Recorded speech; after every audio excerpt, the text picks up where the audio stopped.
afternoon. I thought we had two good practices this week. I think we've got a lot of good stuff to build on. Very challenging opponent with a challenging environment out there at Indiana. Still some more work to do, but I'm pleased with where we are at this point in the week. Questions? Kyle, obviously we haven't had a chance to talk to you. What are your thoughts on Chris has played the last 3 games? I'm pleased with where Chris is. I think he's making good decisions for the most part. On offense, one of the better things we did on Saturday last week was not turn the ball over. Now, we did put it on the ground a couple times. We were able to get it back, so that's not what we're looking for. But I was pleased we were able to get through the game without a turnover. It was the first one of the year, I believe, like that. And that's going to be important that we do that. This team is #1 in our conference, I believe, in forced fumbles and turnover margin. So they do a really good job. Kyle, obviously he's coming off that game with no turnovers where he played maybe his best game of the year. The other weeks, was there any thoughts in your mind to playing both guys or making a change, Hayden and Chris? I talked about parameters with Norris and Ben before the games, and I thought those guys made good decisions. I'm not really into second guessing what the decisions were. I thought all the decisions they made were really in line with what I would have done had I been at the games. They had full control to make an in-game change. Correct. Yeah, they would need to. Yeah, they have to, because I wasn't able to do that. So we would spend the night before and talk about the parameters and what those decisions would be, and I thought they made decisions in line with what I would have done. How do you deal with their uncertainty at quarterback and running back, especially since they could be ending at 3 quarterbacks, right? It could be. I think Nate Sudfeld will play. I mean, that's my gut. Just listening to some of the comments Kevin's made throughout the week, doesn't seem like the second team player will be available, but the third team guy will be.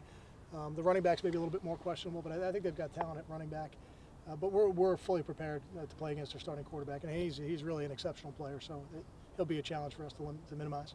Coach, what was it like to see Carew back out there and perform so well after a few weeks off?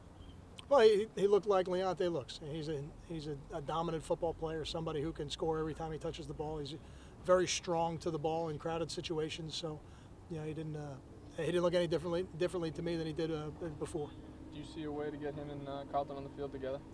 I think every week we want to be open to all sorts of personnel groups to get your best players out there. But this week the schemes and the matchups will be different. So, as a coaching staff, we're trying to maximize what we can with those.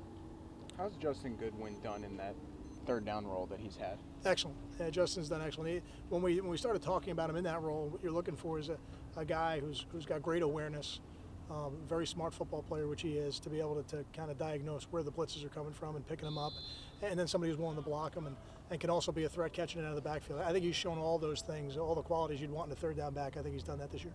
I know there's a lot of stats you point to hold a team to X amount of rushing yards and you win. Imagine there's not many games where the opposing running back is 300 rushing yards and you win like you did against Indiana last year. Yeah. What do you remember about that performance and why are they so effective running the ball? Yeah, the proverbial red gumball. Now Tevin Coleman plays for my friend down in Atlanta, so he certainly got a good recommendation from me. I would tell you that. He was a special player. He's a special player and a tough guy to defend. But they've got good players there now, even though they're a little bit banged up at that position. It's one of the misnomers sometimes when people think of the spread offense. They think all spread offenses want to throw it around maybe the way Baylor does, but yeah, Coach Wilson's always valued running the ball, and he's valued running the ball at Indiana, and I think even in some of his comments this week, he spoke to wanting to run the ball more. So I think we're going to get a good dose of it. Kyle, what have you seen of the evolution of the D-line? Because there's a lot of youngsters there. Yeah, we're having the opportunity to play more guys. That's really going to, overall, as you go through the year, you're going to need that. And if they do have to take on a bigger role, if somebody gets dinged up, they'll be more prepared to do it. A guy like Kevin Wilkins is really playing a lot of football for us now. It's great to have a fresh nose guard in there throughout the game. John Badicky's playing for us on third down. That's exciting to see how quickly he's come along as a player. And they're not the only ones, but it's good to see that depth being developed. And I've always said, we'd love to play 8 defensive linemen in the game, and I think we're getting pretty close to doing that. You blocked a kick for the first time.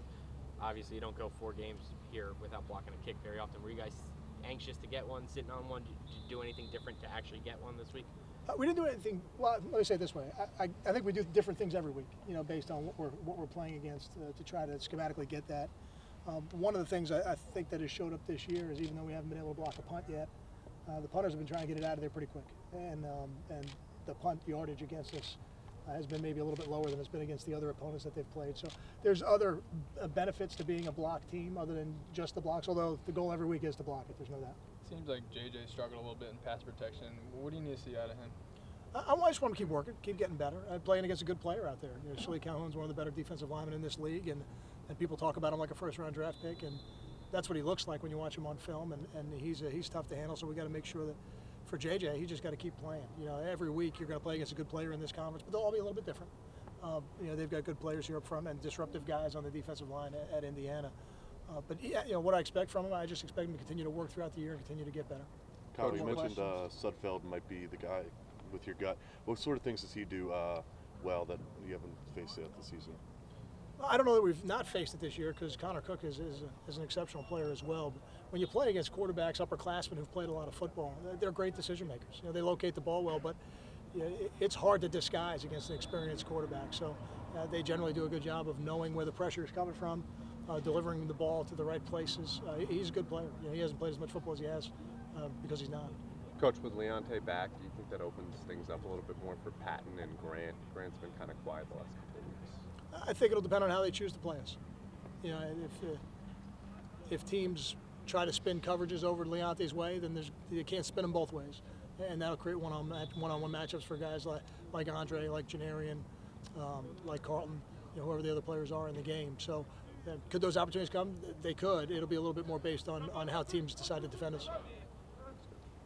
Thanks, John. Thank you.